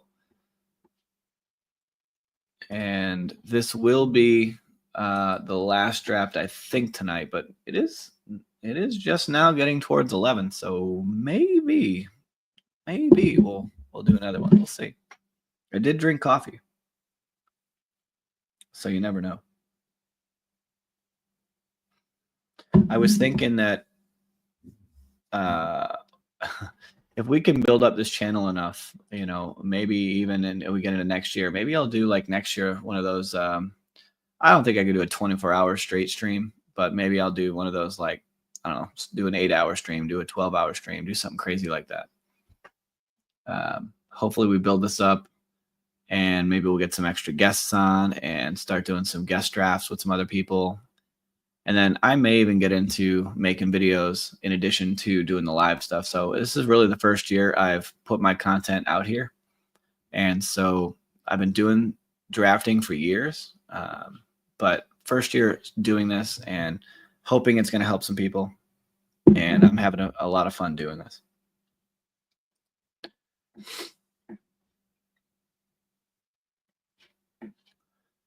All right. So far, pretty normal start. Chase, Robinson, Barkley, Lamb. I expected to go Gibbs and Jefferson with the next couple picks. I have a plan at the 12. Unless something crazy happens, I have a plan on what I want to do at the 12. A nice combination that I like running sometimes, and I think it's a good way to start when you're in the back of drafts this year. If you want to get a little unique without giving up what I feel is true value.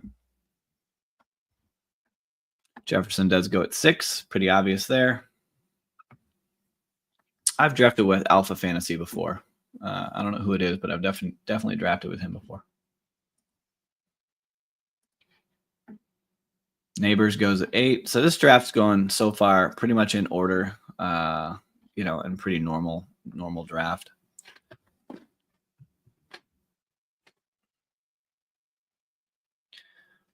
Before I came up here, my wife saw me making a cup of coffee, and she's like, "Oh, it's one of those nights, huh?" And I said, "It might need to be.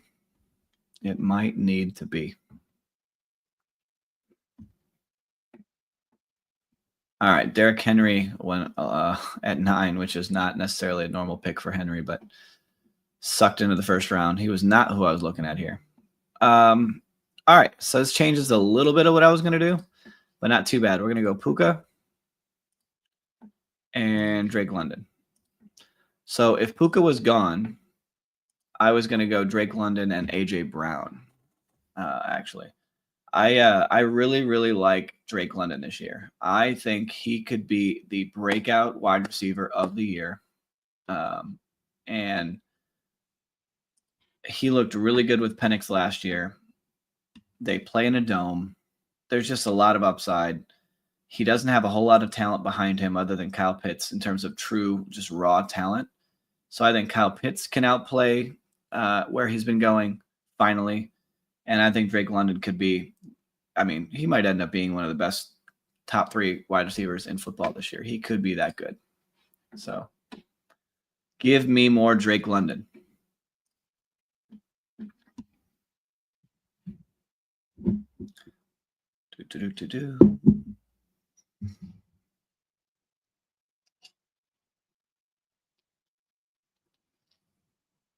Josh Allen goes at pick 16. What is going on?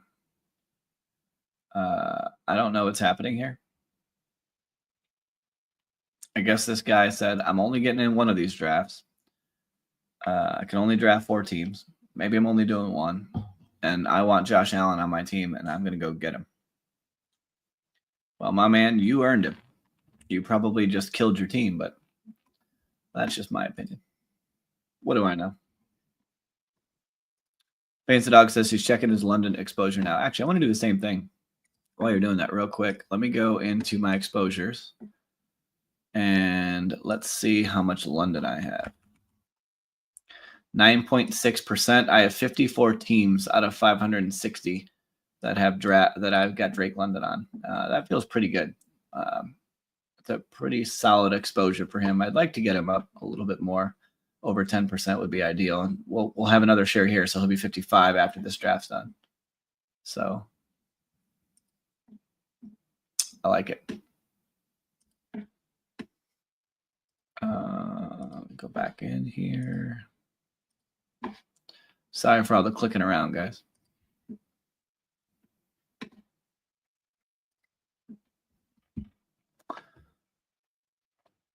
Run on running backs here. Taylor, Irving, Jacobs, Hampton all go pretty much in order.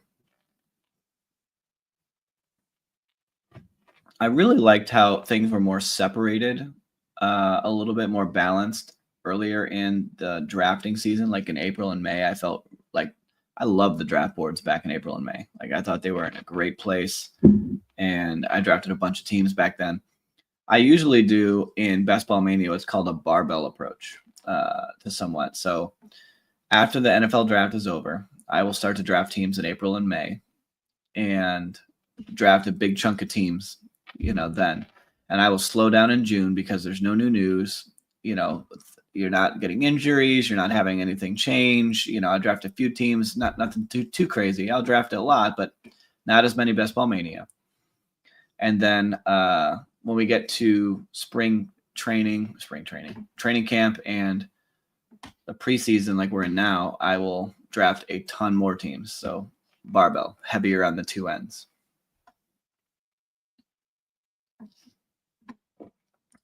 All right, let's see what's going to happen on this board. What's it going to be? Jaden Daniels goes. Okay. We will go ahead and I guess we'll take the follower, Mike Evans. Just take the value, scoop it up, say thank you. And then since we're not going elite quarterback, because we'll miss him out here, we'll get George Kittle, and we'll get an elite tight end. And that'll be our start here with the first 4 picks. Puka, Drake London, Mike Evans, and George Kittle. I don't have that much Mike Evans, I guess, since we're over here checking exposures. Let me look at my Mike Evans while I'm here.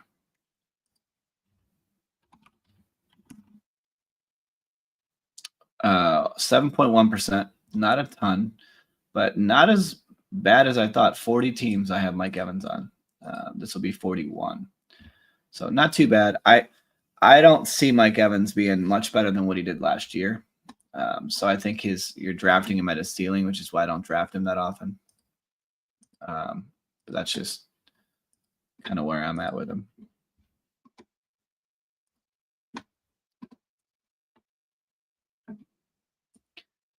You've got 9.5%, 38 out of 400 teams. You have, I assume that is London. That's a good amount. That's pretty much where I'm at. It's pretty close. We're in the same ballpark. You've got a lot of Evans. See, my issue with Evans is I think you're hitting him at his ceiling, right? Meaning to say, where we're drafting Mike Evans, he's probably not going to finish any better than where he's falling, which doesn't that you may not need him to be better, but I just think his upside's kind of capped a little bit. And if in this team, I'm hoping I'm wrong, right? In this team, we're saying Mike Evans is going to crush it, and we're happy to have him. And I've loved Mike Evans, the player, for years. Actually, in my Dynasty League earlier this year, I actually traded Mike Evans straight up for Davante Adams. So I traded Evans for Adams. I think Evans and the Tampa Bay offense has too many mouths to feed.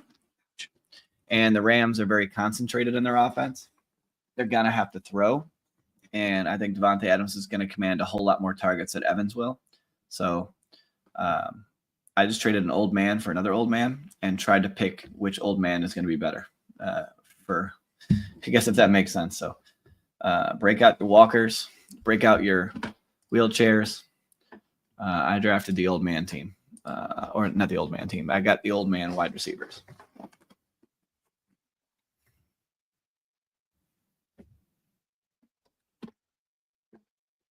All right, let's see what we're going to do here. Getting into a little bit of a running back pocket coming up. We'll see how many of them fall back to us that we like. Uh-oh, there's the first yawn. It's a bad sign.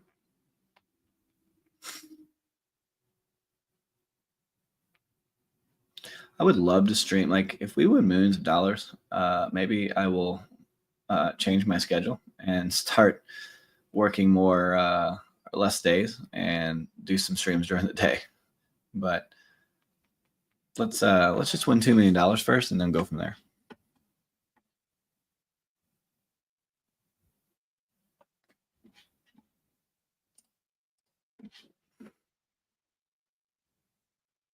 I think Augusta is going to have to take one of these running backs because he doesn't have one either. But I would love to get Chuba and Harvey. And we're not gonna. We're gonna get Harvey for sure. And I guess we'll just take James Conner. We do need the running backs, and that is what we have. I really don't like the running backs in this range. I usually like the receivers. So that's my issue when I take like Mike Evans there, where I could have like let's look back at this. Let me do the like what if scenario. Like if Kyren Williams fell, I would have taken him for sure. And then on the way back, so would you rather have RJ Harvey or Kyren Williams? The answer is Kyren Williams, right? And then you'd say Evans or Golden or Ibuka, right? I mean, I think I'd rather have Kyren Williams and Ibuka or Golden or something like that versus having Evans and RJ Harvey. I just think the tier break size is bigger, but maybe we're wrong, right? If I will say this though, if Jaden Daniels had fallen to us here, I would have done Daniels and McLaurin back to back here. That would have been probably my preferred way to play that. That's what I was going to do. But it didn't work out that way. By the way, real quick, here's what not to do. Don't draft a whole bunch of great receivers and then draft Joe Burrow in the 6th round and not stack him with anybody. Please don't do that. You were off to a hot start with Jefferson, Brown, Hill, Pickens, Ridley. Nothing wrong with your start. You're in a 0 running back start, so you got to get running backs. But instead, you grabbed Joe Burrow and didn't stack him with any pass catchers. So take your $25, roll it into a ball, and throw it in the garbage can, my friend. Because that's what you did for yourself. Then my man Ryan Steele went 4 straight running backs. You can do this, but I don't recommend it. And the only way he gets out of this now is he's got to go like 6 straight wide receivers. And he shouldn't, in this scenario, he should not draft another running back at all. Just stay with those 4 and be done. Just some people making decisions that I can't get behind. And he actually took Shakir super early. I'm not really understanding. This is a weird room, if I'm being honest. Weird room, doing some weird things. This team, Josh Allen and Patrick Mahomes in the same team. Why'd you do that? I mean, I guess you did it because you double stacked Worthy and Rice, so I get that. But you pulled Allen up in the 2nd round. I don't get it. I don't get it. It's not a super flex league, my friend. You gave up too much value. Too much value.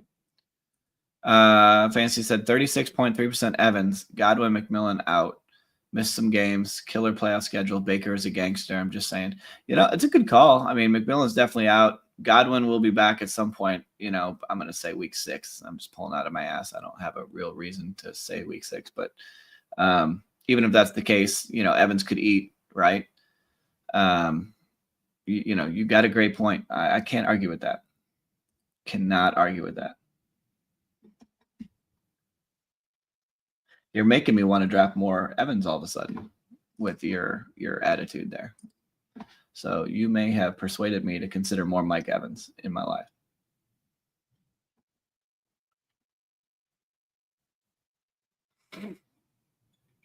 All right, here comes another giant pocket of running backs. You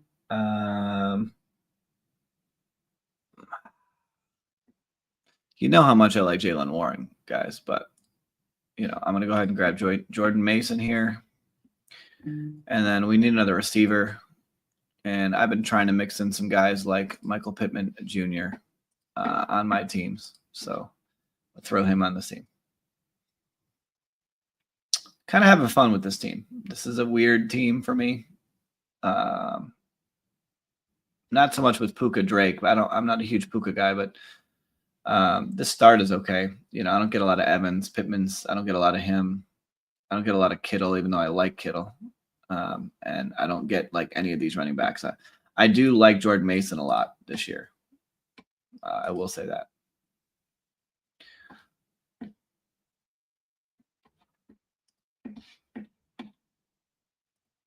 Been drafting a lot of Warren since watching here. Yeah, you guys can see it on the board. I still got some of my guys written on the board for this year, and Keon Coleman, Marvin Harrison Jr., and Jaylen Warren. He will be my most drafted running back this year, no doubt. Let me go to I know we keep going back to my exposures here, but he's my most drafted player, period. Him, Marvin Harrison. So I'm definitely backing up what I'm telling you guys, right? But I got 111 teams right now with Jaylen Warren on it. I'm at almost 20% of my teams have Jaylen Warren.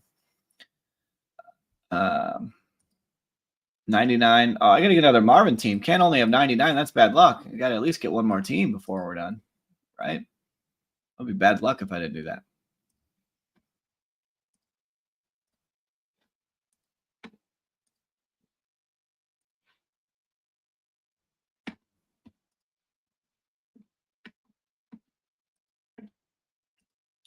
Not drafting 100 teams or more of Marvin Harrison would be the equivalent of seeing a black cat or walk under a ladder, right? Like that bad luck will hit you. So have to get one more of those. This is such a weird draft room. I don't even know what some of these guys are doing. Just a very, very weird draft room. Which is good for me in some ways. But it's also they've picked some players that have caused me to adjust my strategy more than I normally would have liked. But I can't blame them. I got to blame myself. My man Alpha, he knows how to draft. He went double RB strategy.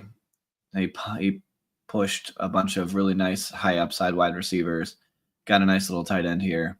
Grabbed him a third RB. I like it. It'll go wide receiver here is my guess, or quarterback.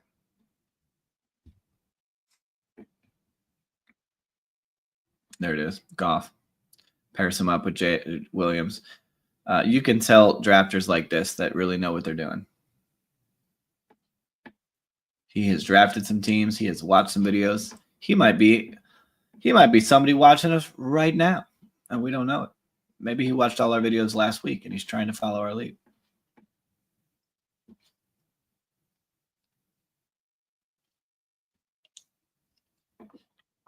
All right.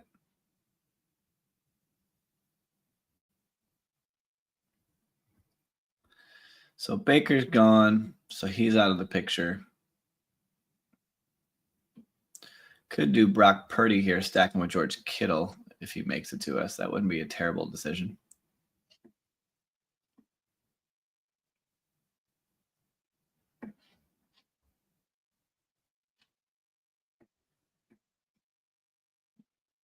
I think we'll go ahead and do that. We'll grab Brock Purdy.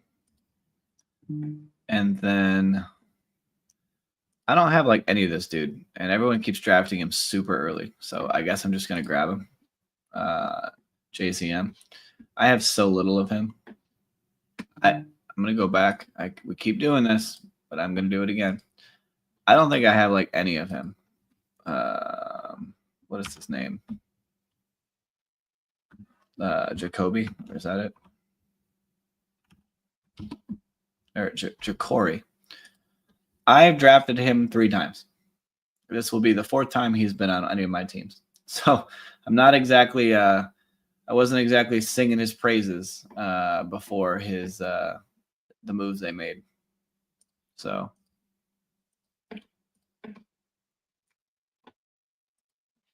I guess if he ends up being the guy he needed to win, then well, we got 3 or 4 teams we have him on. That's about it.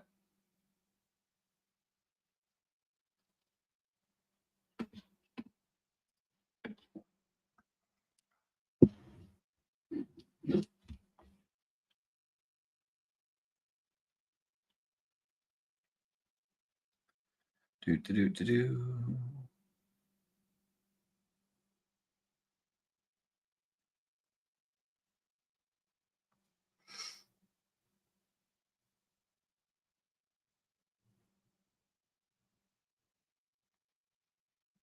This guy's name is D's Nuts.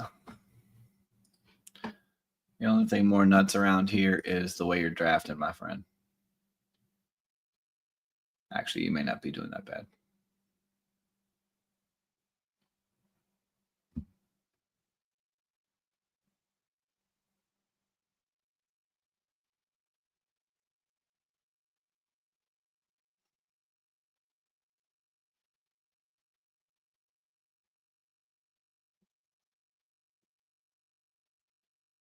So I'm over here checking emails. I apologize.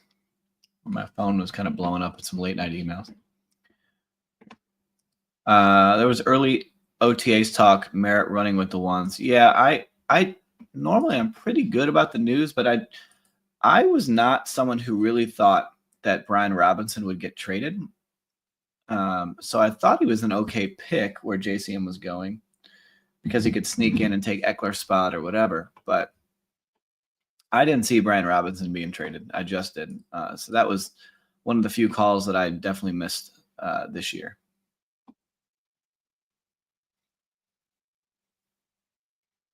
We need some more. I'm just realizing here we need some more wide receiver help on this team.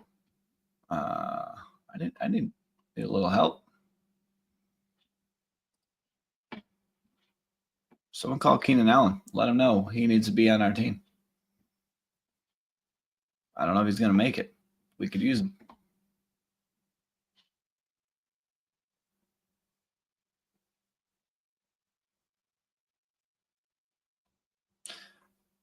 I don't even know if I want to do that now that I'm thinking about it. I mean, I do, but I don't. Oh, the decisions. Actually, I'm not. I'm going to do something different. I'm going to go Kyle Pitts as my second tight end and Michael Penix as my second quarterback and do a double stack with Drake London and Kyle Pitts. And I'm going to be done at tight end, and we'll see how I feel about quarterback. And I'm going to have to definitely go 8 wide receivers on this team because we took 3 right off the rip, which is good, but I think we need some help. We are going to need some wide receiver help. No other way around it. You're 10.5 merit. Nice. You are ahead of the game. If it goes well for you, my friend, and he becomes a guy that is needed, you've definitely got a good chunk of teams that have him on it. So good job. Nice in the ATL. Yeah. And actually, now that I'm thinking about it even more, Atlanta, and if you look at Atlanta Falcons play the Rams in week 17, as we take a quick glance at that. And so when we see that Atlanta plays the Falcons, we now have created a double stack at Atlanta. Puka Nacua is the wide receiver. And if that game goes off, then it's kind of nice. That would be actually pretty nice. I'm not going to lie.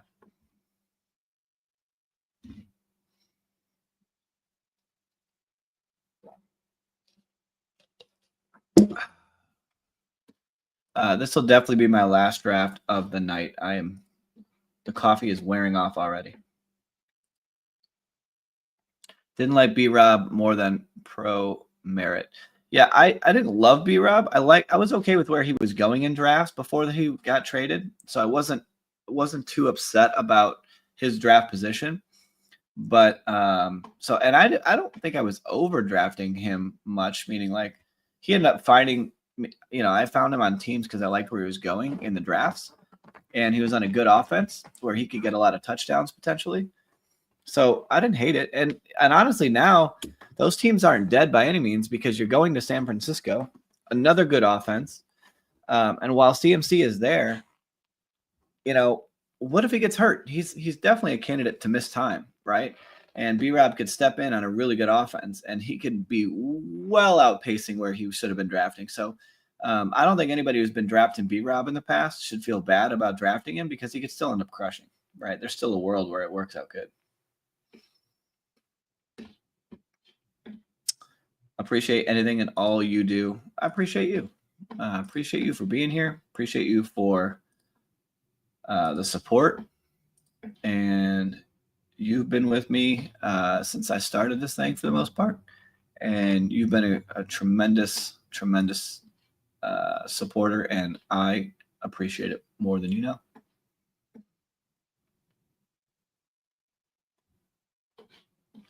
Come on, Romeo Dobbs. No. Sniped. Guys, we got sniped. Take a look at, do I take Trey Harris here? Do I take the rookie? I think I have to. The wide receivers are just dead. We got a Trey Harris share here as our 6th wide receiver, and we'll just deal with it. This is a interesting team. I don't feel that good about this team, if I'm being honest, guys. I don't.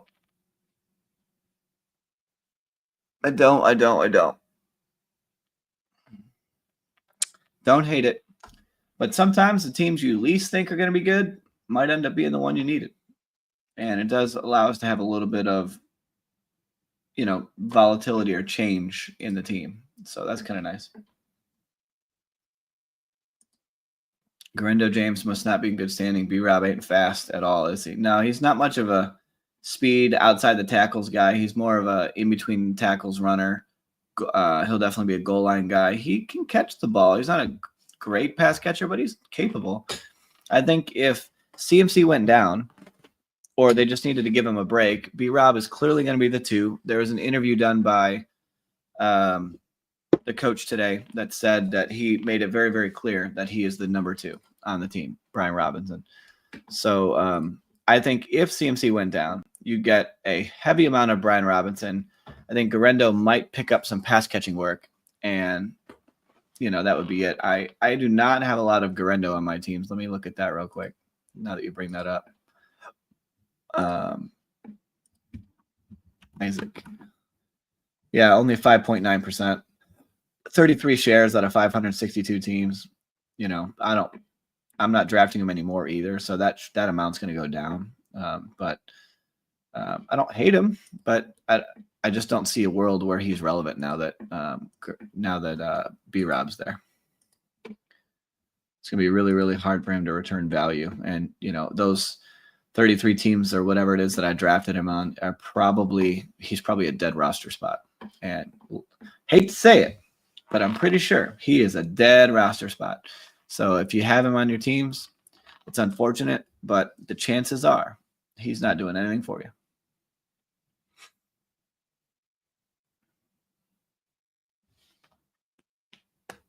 And if anybody had James in their team, he really isn't doing anything for you. Dan, my man, thanks for stopping in. Hurts, CMC, Kamara, Neighbors, Nico, Ingram, Diggs, 10-man. I like it. A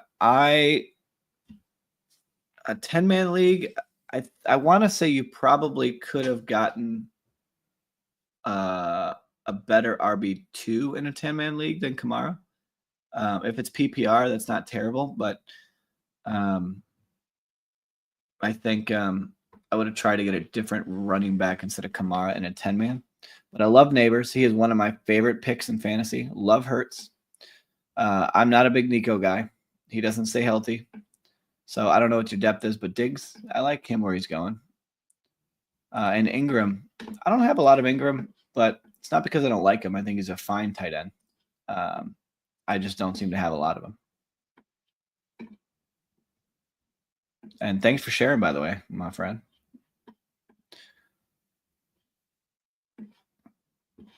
But I definitely like Malik Neighbors. I'm with you there. And there are a lot of people that are Nico truthers out there, and they think he could be the wide receiver 1 this year. Is it possible? Sure. Of course it is. Do I think it's going to happen? I don't. I just don't.